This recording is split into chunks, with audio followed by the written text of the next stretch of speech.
से आप? मैं जोधपुर राजस्थान से।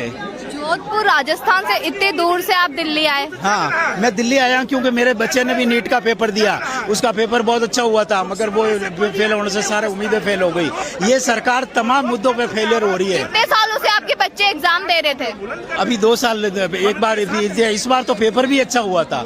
इसलिए काफी मतलब कहने का मतलब खाली यूथ इसमें पार्टिसिपेट करे ये जरूरी नहीं है, पेरेंट्स भी इफेक्टिव है तो पेरेंट्स भी आएंगे, क्योंकि ये सरकार फेलियर हो चुकी है, तमाम मुद्दों पे फेलियर है। ये चाहे शिक्षा पे हो, कृषि पे हो, सुरक्षा पे हो, ये महिला सुरक्षा पे हो, सब में फेलियर है। जब ये लोग पुलवामा के बाद पहलगाम में 26 लोग निर्दयता से मारे गए, उसके बाद में भी इन्होंने अकाउंटेबिलिटी नहीं ली, रक्षा मंत्री ने इस्तीफा नहीं दिया, तो यहाँ पे ये क्यों करेंगे?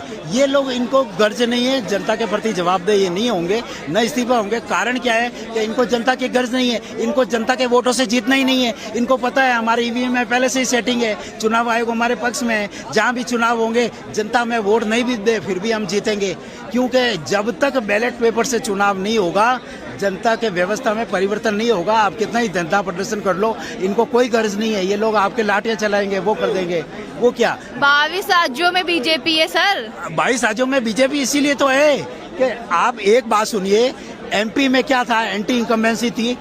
तमाम मीडिया, जो नेशनल मीडिया, सब कह रहे थे कांग्रेस आएगी, मगर एक तरफा जीती बीजेपी, वो भी मेजोरिटी से। महाराष्ट्र में एंटी इनकम्बेंसी थी, लोकसभा चुनाव के बाद में वो स्टेट चुनाव हुआ, फिर बीजेपी आ गई। हरियाणा में सब मीडिया कह रहे थे कांग्रेस की सरकार आएगी, एंटी इनकम्बेंसी थी, फिर भी बीजेपी। मतलब जहाँ जैसा माहौल है, चुनाव परिणाम वैसा नहीं आता है, उसे उल्टा आता है। मतलब आप सब कह रहे हो ईवीएम में धांधली है? बिल्कुल, ईवीएम में सारी धांधली है, सारा चुनाव आयोग इनके साथ मिला हुआ है। अब चुनाव आयोग कुछ गड़बड़ी करता है, आदमी कहाँ जाएगा? न्यायालय में जाएगा। तो सीजीआई भी इनके पक्ष में, सीजीआई को लालच क्या है कि अगर रिटायर होने के बाद राज्यसभा में जाऊंगा, मेरे को राज्यपाल बना देंगे, उसको लालच दे रखा है, तो इसलिए वो भी बीजेपी के पक्ष में फैसला देते हैं। यानी कि लोकतंत्र के जो चारों स्तंभ है, कार्यपालिका, विधायिका, न्यायपालिका और मीडिया भी इनके पक्ष में। मीडिया तो गोदी मीडिया नाम फिक्स हो चुका है, सबको पता है, नेशनल मीडिया है, वो सारी बीजेपी की चापलूसी करते हैं।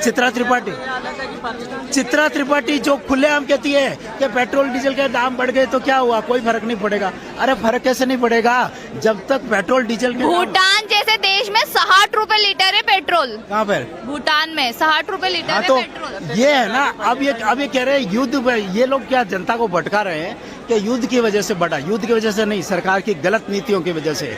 अगर एपेस्टीन फाइल में ये लोग नहीं फंसे होते तो ट्रंप इनको ब्लैकमेल नहीं करता, और ट्रंप अगर ब्लैकमेल नहीं करता तो ये वेनेजुएला से तेल क्यों खरीदते? रूस और ईरान से सस्ता तेल